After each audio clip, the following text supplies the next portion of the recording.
23 जून 1757 की वह तारीख जिसने हिंदुस्तान का मुस्तकबिल तय किया और धकेल दिया हमें 190 साल की गुलामी की ओर।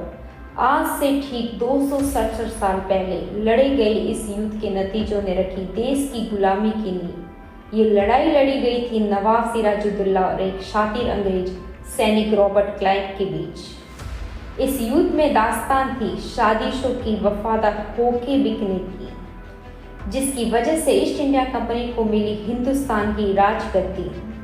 नमस्कार साथियों, आपके प्यारे YouTube चैनल में आपका स्वागत है, जहां हम आपको रूबरू कराएंगे कैसे प्लासी में हुए युद्ध ने जमीन तैयार की अंग्रेजी हुकूमत की और कैसे बदले देश के हालात। साल 1707 मुगल शासक औरंगजेब की मृत्यु के साथ ही संतुलन की दीवारें चटकने लगी थी और शाही दरबार का रुतबा भी धीरे धीरे समाप्त हो रहा था।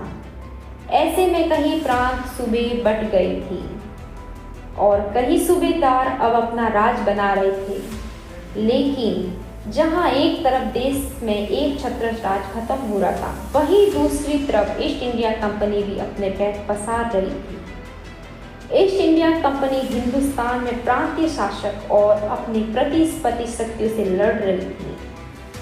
व्यापारिक वर्चस्व के लिए फ्रांसीसियों से लड़ते हुए इसने स्थानीय राजनीति में भी अपनी जगह बनानी शुरू कर दी थी।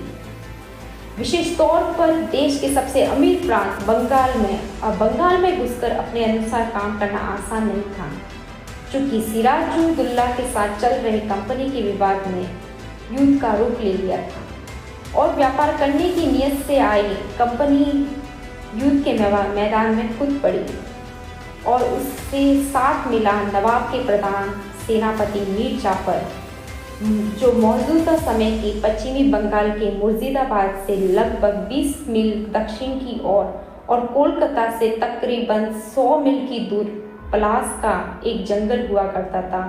यह वह है जिससे होली के लिए रंग बनाए जाते हैं।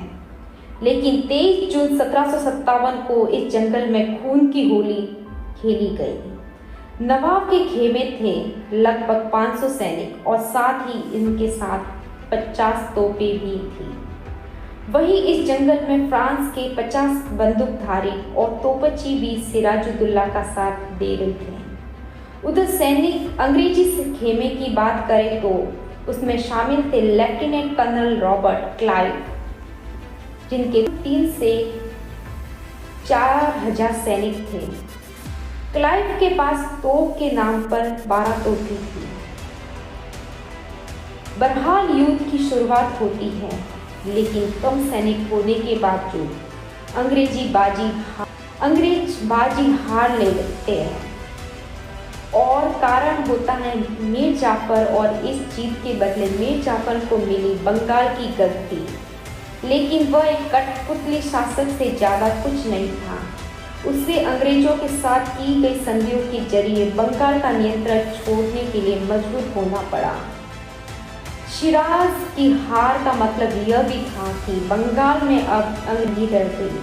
प्लासी में जीत के बाद अंग्रेजी कंपनी ने व्यापार के साथ राजनीति भी प्रवेश कर लिया था और रॉबर्ट क्लाइव को बंगाल का गवर्नर नियुक्त किया गया। बहरहाल मीर जाफर के बाद बंगाल की कमान संभाली मीर कासिम ने। मीर कासिम मीर जाफर की तरह एक कठपुतली शासक नहीं थे। उन्होंने अवध के नवाब और मुगल सम्राट शाह आलम द्वितीय की संयुक्त सेना के साथ अंग्रेजों के खिलाफ लड़ाई लड़ी। 22 अक्टूबर 1764 में बक्सर के आसपास हेक्टर मुनेरो के नेतृत्व में ईस्ट इंडिया कंपनी और बंगाल के नवाब मीर कासिम के नेतृत्व में ये लड़ाई लड़ी गई थी।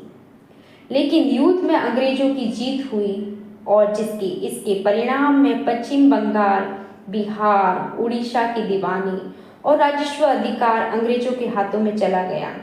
आसान शब्दों में कहे तो इस कदम से क्षेत्र में ब्रिटिश सैन्य के वर्चस्व में बढ़ोतरी हुई और कंपनी को भारत की राजनीतिक हिस्सेदारी मिली।